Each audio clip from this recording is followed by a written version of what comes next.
Hey, it's Kerry-anne with the Marshall Hangouts, and today I'm extremely excited to welcome the amazing Matthew Fink, not only a phenomenal producer, an incredible musician, but an all-round awesome guy too. Welcome, Matthew. Thanks for inviting me. Thanks for having me. Thank you so much. Do I have chocolate on my face? No, you don't. Great, you just don't. checking. Thank you so much for coming to chat today. It's always awesome hanging out with friends, and you're such a good friend, but also I respect you so much as a music industry pro in every avenue and just musically magical guy. So let's start kind of at the beginning. How long have you been in South Africa, in Johannesburg for? You're about half my life now, so I think I moved here in about 2000, and it's just been downhill since then. You know, just working on various projects. On the way here, I was trying to figure out where I first met you, and I thought it was perhaps backstage at an Albert Frost Jim Neversink gig show at Cafe Barcelona, and I can't tell you when, but it was probably around that time, maybe a little bit afterwards. It was around 18 years ago or so that we met, that fateful night backstage. And what a great night it was. I remember you were stuck in traffic and you flew through the door. And when you were on stage, you were just magic, as if you'd strolled onto the stage. Drugs and alcohol. Hallelujah. But what a great chat we had. And I count you as such a good friend in my life, and I appreciate you so much. Thank you, and you too. Thank you, Kerry-anne. Thank you. It was great meeting you that night and touching base. And going forward, you've done so much. You were great in that band. Let's talk about Jim Neversink, because that was such a great time in music, and what a great band. A complete anomaly. Jim and I, we're very close. He lives in Denmark now. We've sort of reconnected after quite a while, and it was this absolute anomaly of punk and country music. And the coolest thing about being in the same band as Jim Neversink, Jim has this amazing record collection, which he's not alphabetized. He arranges his record collection geographically. No. So the problem comes, he's a huge fan of the band. So the problem is the band are half American, half Canadian. And he also files Ravi Shankar. He's a huge Ravi Shankar fan. Ravi Shankar's under the United Kingdom because he felt Ravi Shankar's best work was done in England. Well, he did so much work with George Harrison. Yeah, no, absolutely. Beatles, but and the funny thing about Jim Neversink is that I only started smashing guitars when I began playing country music. It was the most bizarre. We had with Jim Neversink, you either got the best or the worst, and I think that's the sign of a good gig. Well, that's an amazing story with the vinyl collection. I can't believe that. But also, Jim Neversink was such a great band, and I met you through Jim Neversink. Yeah. So thank you so much for that. But since then, you've played with so many bands. Yeah. Let's talk about the bands you played with. The Black Hotels, The Awakening. A lot of people remember me from The Awakening, except I was actually in The Awakening for a very short time. Ashton Knight, who's one of the closest people in my life. I've played a lot in his solo work throughout the years. In fact, I'm actually playing with the Medicine Dolls at their one of their launch events coming up on the 2nd of October this year. So sort of dusting off the synthesizers and doing something. Ashton is doing magic things. He has the new book out, the new album out. And it's just landed in South Africa and it's at customs. Awesome. So go to Ashton Knight's website, go to his socials, and check out what he's up to. Really, really great stuff. He's an incredible musician and such a hard-working musician. Absolutely. And the new record, to me, it's the most honest record that he's done. I think I feel like he's most comfortable in his own skin on this new record. We were all trying to be Lou Reed and Patti Smith and David Bowie and Kate Bush and Suede and whomever else, but this, I just love the fact that this is, to me, that this is the true Ashton. Now I just have to follow suit. So.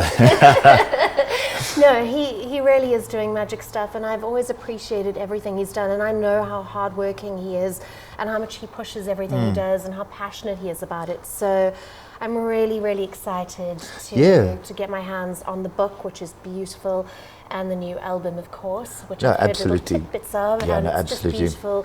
And of course, he did a cover of Heroes. Yes. Bowie being one of his favourite artists, if not his favourite artist, and definitely one of yours. Well, it's one of the things that drew us together as friends, you know?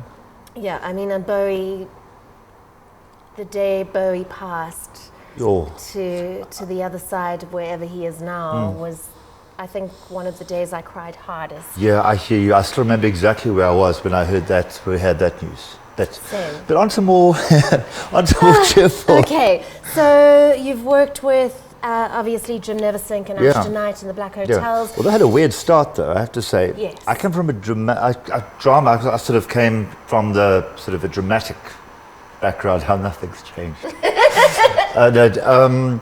Doing set design, prop, sound, lighting, that kind of side in theatre, and I accidentally got a job as a tape operator, which is giving away my age because we used to run tapes. And so my job was to make the coffee, check the tapes, make sure the cables, log the tape logs and everything. And it was a group, Ladysmith Black Mambazo, who I got a breakthrough because I ended up being, basically, my job was to make Joseph Shabalala's tea and to make sure that the tapes were all categorized properly and the track sheets were all filled out and everyone had tea and this next thing. And because of the recording I did with him, which just so happened to win a Grammy, I mean, my job was the guy who made the tea, but it just happened to have won a Grammy, and then the chief engineer ended up recommending me for another job years later, and then I ended up as just doing lots of studio work as a studio engineer. And that's sort of how I cut my teeth in the industry, and then somehow got onto, by absolute chance, ended up producing some records. He's downplaying that. One of the best producers I've ever heard in my life. Too kind?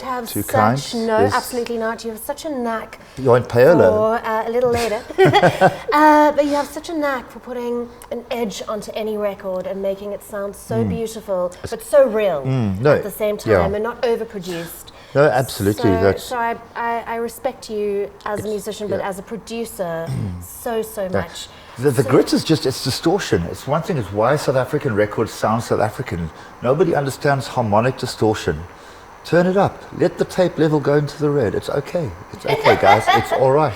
That's what we're going to talk about. A bit of advice, some tips from the amazing Matthew Fink in just a bit. So you are a musician, so many different bands, working with the Medicine Dolls now, and we'll talk about those releases and the albums you've been working on recently and what you're excited about. But after everything you've done since working with Ladysmith, you joined Just Music. Yes. And you've done great things since being with Charles and Just. So let's talk about your start with Just and what's been going down there. My start with Just happened around 2010. Carl Anderson, who was the company founder and CEO, he'd heard the Jim Neversink record, and he just found this band called Shadowclub, who are one of the most amazing bands ever to hit the planet. And he heard that, and he's like, "Hey, I've heard some of your work. Would you be keen on on producing it?" And that fell apart. And then 6 months later, it came back together, and we made a record, and everyone seemed to like it. So I got another job from him, which was, I think, Taylor, now aka Anna Wolf, who I'm very excited with, having worked on her new material. Is coming out January next year, but that's another story. So I just ended up doing record after record for Just, Carl just has a certain taste, and I have so much respect for him in a way. He kind of discovered me as a producer, so I've got a lot of time, a lot of respect, and a lot of gratitude to Carl Anderson for that. And then in 2015, he sold the label to the amazing Next Music, who'd been around also for about 10 years at that time. Incredible team there under Charles Kuhn, CEO. And I joined them, as a label manager. So basically, we look after a lot of international labels, the Beggars Group, which comprises of 4AD, XL Recordings, Matador, Rough Trade. We also do Ninja Tune, a couple of other labels that we've worked with, on and off. So my job is basically sort of label managing those labels locally, plus looking after the local roster, and at the same time still producing music in that. But being an independent company, I wear many caps. I'm the guy who makes the tea still. I'm the guy who carries loads of boxes of vinyl up the stairs. We've all, we very much like, we get our hands dirty, So I wear many different caps at Just. But I'm producing a lot again at the moment, so. You are doing magic work. Let's talk about some of the artists that you have on the Just Music label, because you've been signing some of my favorite artists by far. I'm really excited with all of the signings you've been Well, the record that I'm really excited about, and it comes out in a couple of weeks now, was on the 2nd of October, is the Medicine Dolls Filth and Wisdom. It is one of the filthiest, dirtiest post-punk records I think ever to hit the shelves. I'm a little bit biased, of course. So I'm very excited about that. I've just come back from working out in the beautiful area of Wilderness with Wendy Oldfield. And I know you're a fan of Wendy's. And I mean, I've known Wendy's material over the years, but her new stuff is this amazing, soulful voice. It's also wonderful working with the incredible drummer and producer Cedric Sampson, who was on the project. So that I'm really excited about. And I'll be working on that until November, So excited about that. So excited. Yeah, plus John Neal, a young pop artist, and a couple of other things in the pipeline for next year. But yeah. If you're wondering about the Medicine Dolls, you'll remember Greg Allen from the Anti-Retro Vinyls, a phenomenal frontman, and doing great things with Medicine Dolls right now. I'm so excited for this release. Please check them out on all social media platforms and check out the release coming out in the next couple of weeks. Really, really excited. And of course, Wendy from Sweatband, doing great things so many years back and coming back with a new sound, but uniquely Wendy, and wonderful absolutely. Cedric on the album as well. So much going down. I think you're working with the Black Hat Bones and Vonnegut as well.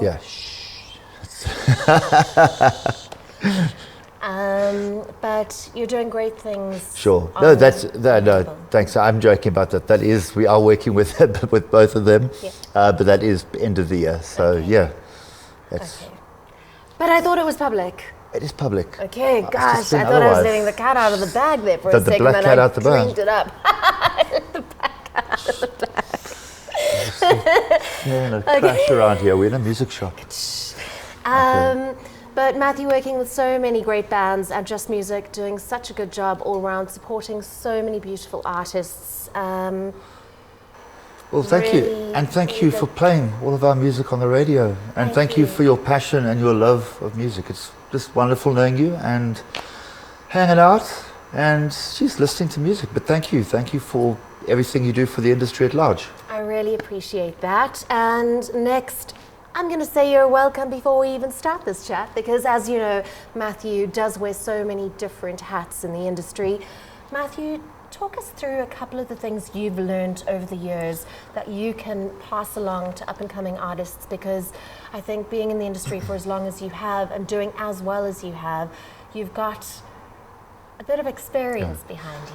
I think probably the most important thing is the thing that I need to actually listen to myself, because I'm guilty of falling into this quite often, is that don't overthink stuff. People are always like, how did you get that sound, wherever? And it's like, it's not about the sound, it's about it's 90% psychology and it's 10% technology. When I go into a session, I'll sit down with an artist and we'll have a cup of coffee, we'll talk, that is 90% of it, to draw the take out of the artist. The 10% is all the technology and the other stuff, Sure, I stand, good microphone, good preamp, whatnot, that all is there and that's important, but the best thing is to get a good take out of somebody is just to understand the psychology and get into their head. See what they're like, what are they into, what are they about. It's called gaslighting people, but yeah, that's essentially, it's just about appreciating the artist and getting into their head a little bit. And I mean that in a positive way, that to me is about getting the best take. That is the most important thing. So don't fret the little things. Don't spend hours agonizing over sounds. I'm talking to myself here. Don't spend hours agonizing over things where actually if it's instrumental, well then the solo, the whatever is the main thing. If it's a vocal thing, concentrate on those vocals. Concentrate on the inner. It doesn't matter about the drum sound. The energy the drum is playing with is the most important thing. Yeah, so, it's about respecting the artist, and that's what you do. And don't forget, it's about the music, not about the sound. The sound is important, but to me, as I said, it's all about the song. It's about the delivery. I'd rather listen to something that is out of tune with a great amount of energy than something's performed particularly well and in a little box. Of course. So distortion is fine. Singing out of tune is fine. It's playing out of time as long as it's energy. It's just all about the energy and the passion, and I guess taking chances. Absolutely. I think going the safe route is sometimes a little dull or a little boring, but I understand why people do take the safe route, but I think with you it's all about taking chances and being brave and getting that crazy sound out of the band, you know. Well, I try. I have to remind myself that as well, because it's quite easy to go to fall into the hole of but you know, the technology, this. It's ironic that I'm just saying technology in a music shop with these beautiful amps behind me. I know, they are beautiful. Yes. Orange, get them here at Marshall Music. Well said, and thank you so much for that. I also know we were talking about vinyls early on with Jim Neversink. You're a massive collector, and I often bump into you at Mr. Vinyl at 44 Stanley. Yeah. Tell us a bit about the last couple of vinyls you bought. What are you loving right now? What's out there right now? Quite a diverse selection. The last couple have been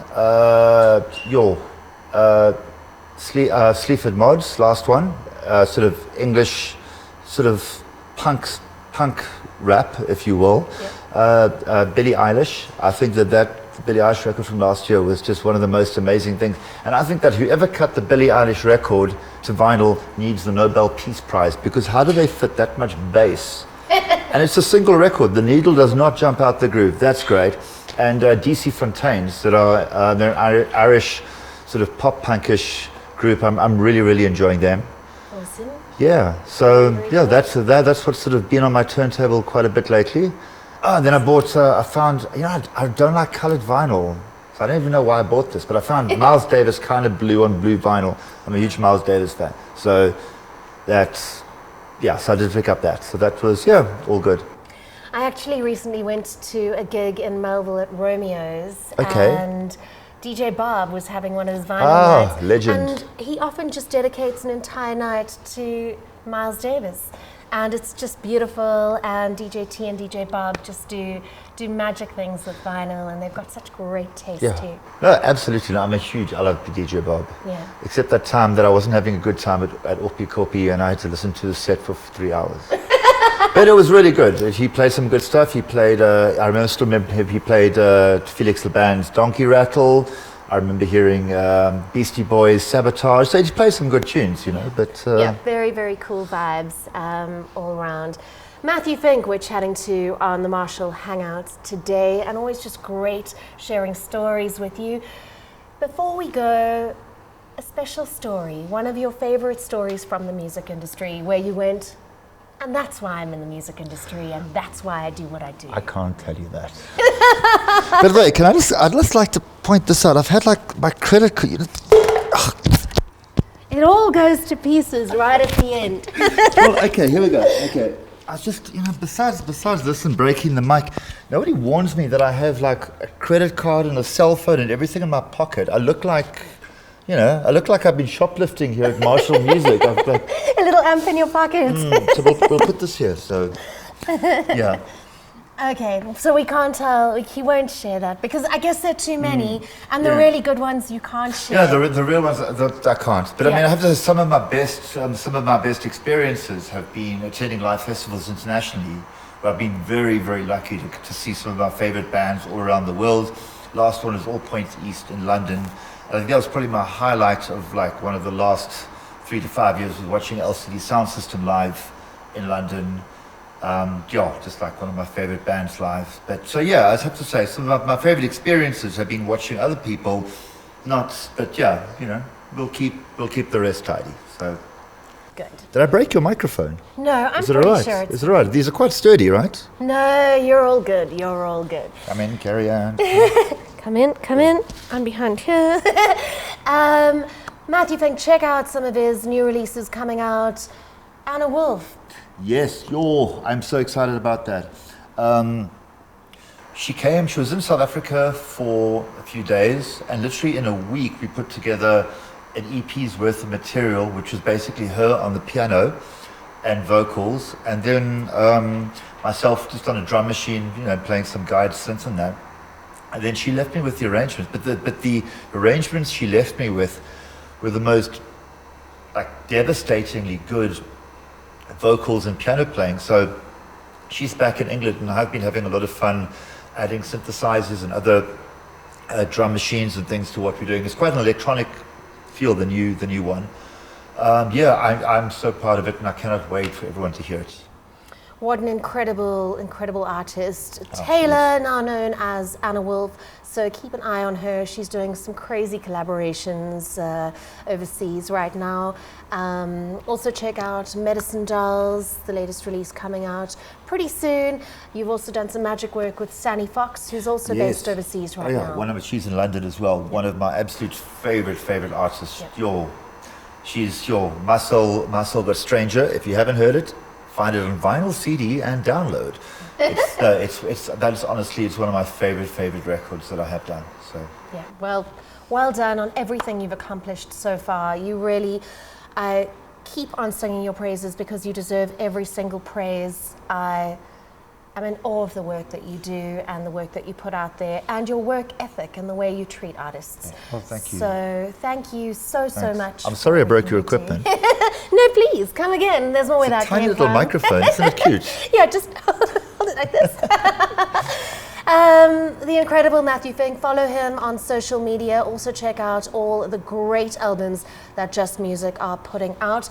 Any last words before we say goodbye? I want to say once again, thank you for playing our records, because without you, no one would be listening to them. So thank you for all that you do once again. Thank you so much. Cool. Matthew Fink on The Marshall Hangout with myself, Kerry-anne. Thanks again for checking out our chat, and I look forward to next time. A big shout out to the guys behind the camera, Devald D and Dane Marshall, and of course the biggest thank you going out to you for supporting music and for checking us out. Take care and see you soon. Bye.